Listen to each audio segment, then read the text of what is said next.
Assalamualaikum warahmatullahi wabarakatuh. Perkenalkan nama saya Ferni Nugraha, NPM 2003050125. Di sini saya akan eee, menjelaskan tentang tugas akhir pendidikan mitigasi bencana dengan pembahasannya, itu ada analisis kelemahan SPAB, kemudian ada evaluasi program drill bencana, yang ketiga ada rancangan sekolah tangguh bencana, dan yang keempat ada kasus nyata kegagalan sekolah. Yang pertama ada analisis kelemahan program SPAB di Kabupaten Palu dan Kabupaten Cianjur. Nah, di sini ada 3 unsur yang kita pelajari, yaitu kesiapan infrastruktur sekolah, frekuensi simulasi bencana, dan yang ketiga ada partisipasi guru atau orang tua dalam pelatihan mitigasi. Pada yang pertama ada kesiapan infrastruktur sekolah di Palu. Wilayah rawan likuifaksi, membutuhkan struktur bangunan tahan gempa dan jalur evakuasi yang jelas. Namun, banyak sekolah belum memenuhi standar ini. Yang kedua ada Cianjur. Gempa 2022 menunjukkan banyak sekolah roboh karena konstruksi tidak memadai dan zonasi aman tidak teridentifikasi dengan baik. Kemudian ada frekuensi simulasi bencana. Di sini simulasi bencana masih jarang dilakukan, mungkin 1 sampai 2 kali setahun atau beberapa kali mungkin 3, 4 juga masih kurang, sehingga siswa dan guru kurang terlatih. Dan yang kedua ada di daerah terpencil mungkin akses untuk pelatihan mitigasi juga terbatas. Kemudian yang ketiga ada partisipasi guru atau orang tua dalam pelatihan mitigasi. Nah, di sini kurangnya sosialisasi membuat guru, orang tua tidak memahami urgensi mitigasi. Kemudian yang kedua ada di Cianjur, faktor budaya dan minimnya edukasi mengurangi partisipasi untuk melakukan pelatihan mitigasi. Kemudian aspek geografi dan demografi di Kabupaten Palu dan Kabupaten Cianjur. Nah, di sini ada beberapa aspek, yaitu yang pertama ada aspek geografis dan demografis. Yang pertama di Palu, daerah likuifaksi, bangun sekolah dengan fondasi dalam dan struktur tahan gempa. Kemudian gunakan peta risiko untuk menentukan lokasi aman. Kemudian untuk Cianjur, yaitu yang merupakan daerah pegunungan, prioritaskan sekolah dengan konstruksi ringan dan tahan gempa. Dan kemudian sosialisasi lebih intensif di daerah terpencil. Nah, kemudian ada integrasi teknologi. Di integrasi teknologi ini yang pertama ada early warning system atau EWS, yaitu dengan memasang sensor gempa dan sistem peringatan dini berbasis IoT di sekolah. Yang kedua, integrasi dengan aplikasi seperti BMKG untuk notifikasi real time. Kemudian yang kedua, aplikasi mitigasi bencana. Yang pertama, gunakan platform seperti Inaris untuk melatih guru atau siswa melalui simulasi virtual. Yang kedua, ada aplikasi AR, Augmented Reality, untuk pelatihan evakuasi interaktif. Dan yang ketiga ada drone dan pemetaan digital, di mana yang pertama pemetaan zona bahaya sekolah menggunakan drone untuk perencanaan evakuasi. Yang kedua ada GIS atau Geographic Information System untuk analisis risiko. Nah, ini ada perbandingan kelemahan SPAB di Palu dan Cianjur. Aspek yang pertama, infrastruktur sekolah di Palu, kurangnya bangunan tahanan likuifaksi, terus jalur evakuasi tidak jelas. Kemudian di Cianjur, struktur sekolah rapuh, zonasi aman, tidak terpetakan dengan baik. Kemudian ada frekuensi simulasi. Ini untuk Palu simulasi jarang, fokus pada gempa, tapi kurang pada likuifaksi. Kemudian yang di Cianjur juga pelatihan mitigasi minim, terutama di sekolah pelosok. Yang kemudian ada partisipasi guru atau orang tua. Di Palu rendah karena anggapan bencana jarang terulang, dan yang di Cianjur kurangnya kesadaran karena minimnya edukasi berbasis budaya lokal. Nah, justifikasi solusi, di sini ada Permendikbud nomor 33 2019 tentang SPAB, pasal 9, yaitu sekolah wajib memiliki peta risiko dan jalur evakuasi. GIS, dan drone untuk pemetaan. Pasal 10, pelatihan berkala, bagi guru, siswa, kemudian simulasi berbasis AR atau aplikasi mitigasi. Kemudian pasal 12, pembangunan sarpras sesuai standar kebencanaan. Rekomendasi struktur tahan gempa di Cianjur. Terus yang kedua ada analisis tentang efektivitas program drill bencana di SD Negeri 1 Garut. Kritik terhadap frekuensi dan metode drill. Nah, di sini frekuensinya cukup 1 kali per tahun, tidak memadai ya. Berdasarkan Comprehensive School Safety Framework atau CSSF, kesiapsiagaan membutuhkan latihan rutin minimal 2-3 kali per tahun untuk membentuk respons otomatis. Nah, di sini kalau 1 ya kurang ya. Kemudian ada studi UNESCO 2021 menunjukkan sekolah dengan simulasi rutin lebih dari 2 kali per tahun memiliki tingkat keselamatan 40% lebih tinggi saat bencana nyata. Nah, jadi di sini dapat disimpulkan 1 kali per tahun itu untuk tingkat keselamatannya rendah, di bawah 40%. Kemudian metode drill kurang kontekstual atau kontekstual ini maksudnya gimana ya? Kurang nyata, tidak bisa dilakukan di kehidupan nyata atau simulasinya kurang menggunakan yang nyata-nyata lah.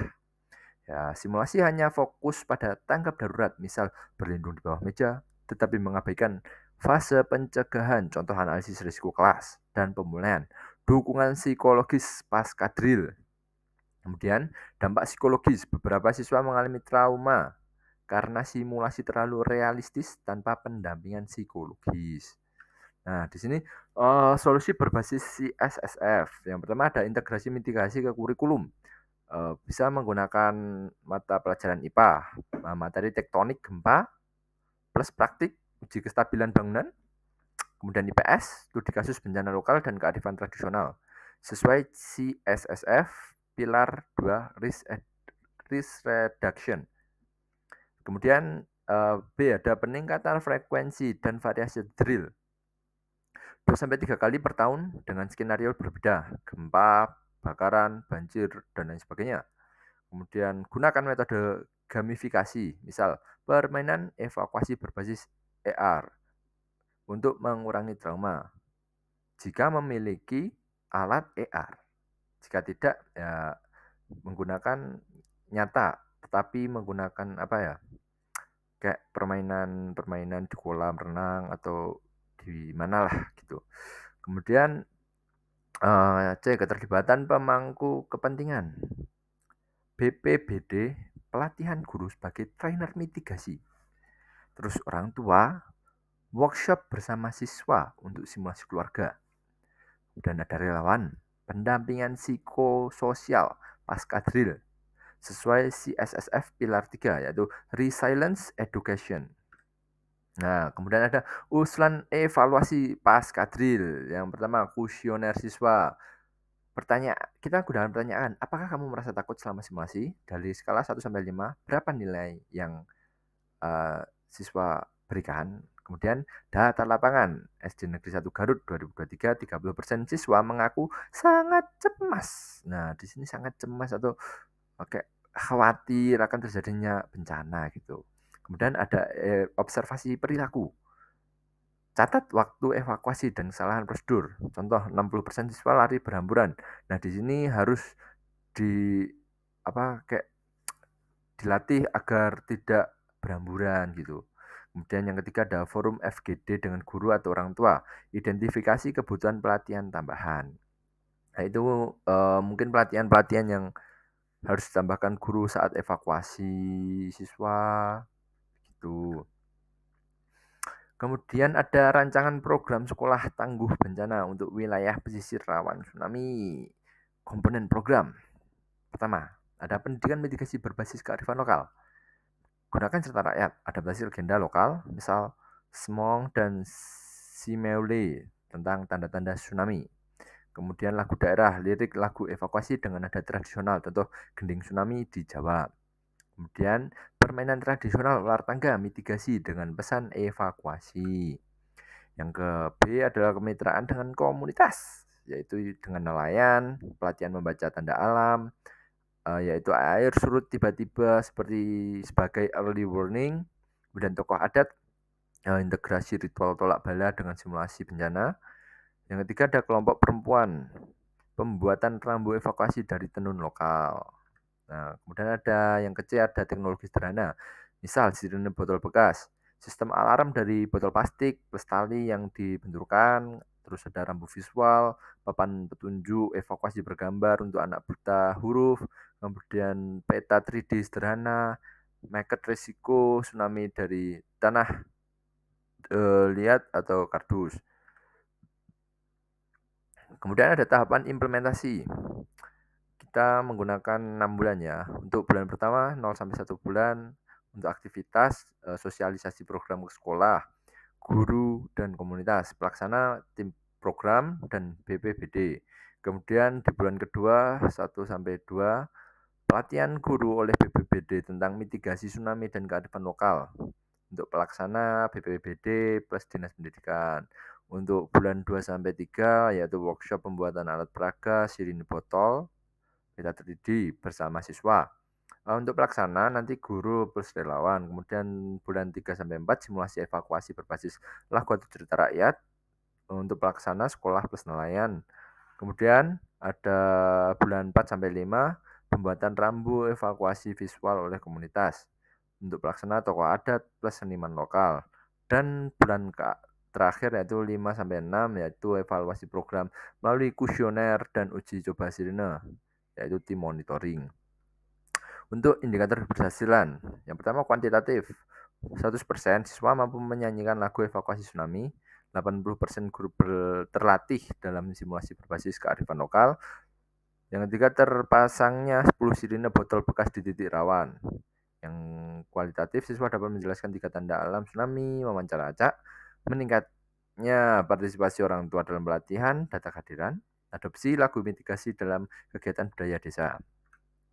Untuk anggaran, komponen pelatihan guru, modul narasumber BPBD, kurang lebih 5 juta, alat peraga, botol bekas cat tali 2 juta, pembuatan rambu visual, bahan tenun, papan kayu 3,5 juta, workshop komunitas konsumsi transport relawan 4 juta, kemudian monitoring dan evaluasi, kuesioner, analisis data 1,5 juta, jadi total 16 juta. Untuk justifikasi kreativitas, pendekatan budaya, lagu dan cerita rakyat lebih mudah diingat daripada teori. Teknologi rendah biaya, sirine botol bekas memanfaatkan sampah sekaligus solusi murah, partisipasi inklusif, melibatkan nelayan, tokoh adat, dan perempuan dalam mitigasi. Kemudian ada analisis kegagalan mitigasi bencana. Banjir bandang di SD Negeri 2 Garut 2022. Aspek regulasi, pasal 8, identifikasi risiko lingkungan sekolah. Implementasi di SD Negeri 2 Garut, tidak ada analisis dampak pembukaan lahan hulu, konsekuensi banjir bandang tidak terantisipasi. Kemudian pasal 11, sistem peringatan dini bencana, tidak ada alat pemantau ketinggian air, evakuasi terlambat. Pasal 13, kolaborasi dengan BPBD atau Dinas Lingkungan Hidup, tidak ada koordinasi dengan pemangku kebijakan hulu, mitigasi struktural tidak dibangun. Temuan utama yaitu sekolah mengabaikan aspek eksternal, yaitu perubahan lingkungan dalam manajemen risiko. Untuk analisis teori Eco School Disaster Resilience UNICEF 2021, prinsip teori versus realita di SD Negeri 2 Garut yaitu prinsip 1, sekolah harus memitigasi ancaman internal dan eksternal. Fakta fokus hanya pada drainase sekolah, tidak pada deforestasi hulu. Kemudian prinsip 2, pendidikan lingkungan sebagai bagian dari kurikulum. Faktanya, tidak ada materi konservasi sungai dalam pembelajaran. Prinsip 3, kemitraan dengan komunitas pengelola DAS. Dengan fakta tidak ada dialog dengan petani atau pengembang lahan hulu. Kemudian solusi teoritis, program sekolah sungai, siswa terlibat dalam pemantauan kualitas air dan reboisasi, integrasi materi hidrologi dalam pelajaran IPS dan IPA. Kemudian rancangan protokol darurat baru, komponen inovatif ada 1, water patrol student, tim siswa memantau ketinggian air sungai dengan penggaris ukur sederhana atau lapor via grup WhatsApp. Kemudian ada sistem early warning, kentongan dibunyikan jika air mencapai tanda bahaya. Vertical evacuation yang kedua, yaitu modifikasi atap sekolah sebagai titik aman sementara dengan tangga darurat. Kemudian yang ketiga ada aksi mitigasi lingkungan, penanaman pohon oleh siswa di bantaran sungai, program adopsi pohon. Untuk tahapan implementasinya, bulan pertama ada pelatihan water patrol Staden oleh BPBD, bulan 2 sampai 3 pembuatan peta risiko banjir partisipatif oleh siswa plus warga, kemudian bulan 4 sampai 6 simulasi bulanan dengan skenario hujan ekstrim. Di sini ada infografis protokol alert community based flood preparedness. Yang pertama ada pemantauan siswa ukur ketinggian air, kemudian kirim laporan. Yang kedua ada peringatan kentongan plus sirine botol dibunyikan saat air mencapai ketinggian tertentu. Kemudian yang ketiga ada evakuasi siswa menuju atap sekolah atau lokasi aman. Nah, ini adalah contoh banjir bandang ya. Untuk indikator keberhasilan yaitu kuantitatif 100% kelas memiliki water patrol Staden, penurunan 30% genangan air di halaman sekolah saat musim hujan. Kemudian untuk kualitatif, siswa mampu menjelaskan hubungan deforestasi banjir atau kuis interaktif. Dan yang terakhir itu bentuknya forum dialog antara sekolah dan petani hulu. Nah, kesimpulannya di sini adalah mitigasi bencana itu sangat-sangat wajib kita miliki ya teman-teman, agar apa? Agar saat terjadi bencana kita juga dapat mengevakuasi selain diri kita, juga kita dapat mengevakuasi orang lain sehingga tidak hanya kita yang selamat, kita juga menyelamatkan mungkin 1 atau 2 orang itu juga sudah sangat-sangat cukup. Nah, sekian apa yang bisa saya sampaikan. Untuk kesalahan dan kelebihannya saya aturkan mohon maaf sekali. Wabillahi taufiq wal hidayah. Wassalamualaikum warahmatullahi wabarakatuh. Terima kasih.